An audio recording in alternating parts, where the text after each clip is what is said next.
Амансыз ба? Бүгін бізде тема ауызлар. Местоимение. Местоимение ноғайша ауыз деп айтылады. Ауызлар, міне қарайып тақтада жазылған екі имады. Сары япырақлар ауада ұшады. Мұнда имат шеніне әрған заманда япырақлар болады падежащие атпан айтылған.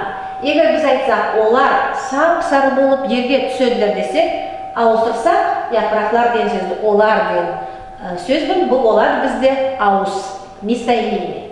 Бізде ауызлар ноғай тілде 6 түркінге бөлінеді. Мен сізге олардың атларын айтпай сүйем, қайда түркінлер бар екен. Өздік ауызлар. Мен, сен, ол, біз, сіз, олар. Екінші көрсету ауызлар. Көрсету деп ат айттырда көрсетеді. Ол, сол, бұ деп указательный орысша айтқан заманда. Сорау ауызлар, вопросительный, не, қайдай, қайсы, сондай басқалар. Белгілеу ауызлар, бәрі, біреу, белгісізлік, кімді біреу кірді үйге, неді бір зат естілді, жоқлық, ешкім, еш біреуді. Бұлар болады жоқлық ауызлар. Не зат айтпа сүйемін оқушыларым. Міне бұ деген көрсету ауызды, мысалы біз келіспен түрлендірген заманда, міне бұ деп айтамыз. Бас келіс кім? Бұ.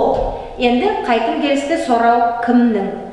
Біз бұдыңды язбаймыз. Біз язамыз мұныңды. Соны сіз білмей керексіз. Мұның. Б әріп, М әріпке ауысады.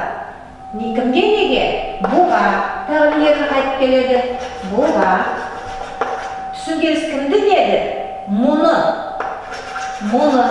Көресіз бі қайтып бұ деген бұ әріп қайсы келістерді қайтып ауысады. Кімнен деген? Мұннан.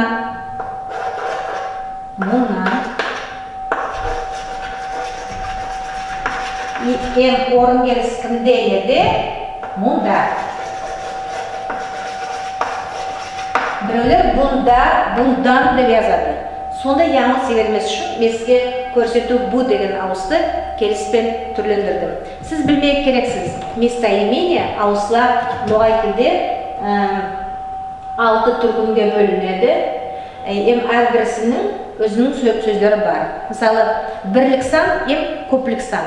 Айтсақ, өзігі ауызында мен, сен, ол бірлік санда, единственном числе, біз, сіз, олар көплік санда. Әрбір ауыздың өзінің мәлесі бар. Мәлесіне көре біз оларды тілімізде дұрыс қолданып білмеген керекпіз. Емат членінің қайда емат членер болады? Какими членами предложения они являются в предложении? Сонда білмеген керекпіз. Қысқаша мен сізге аңлаттым ауыз деген темады.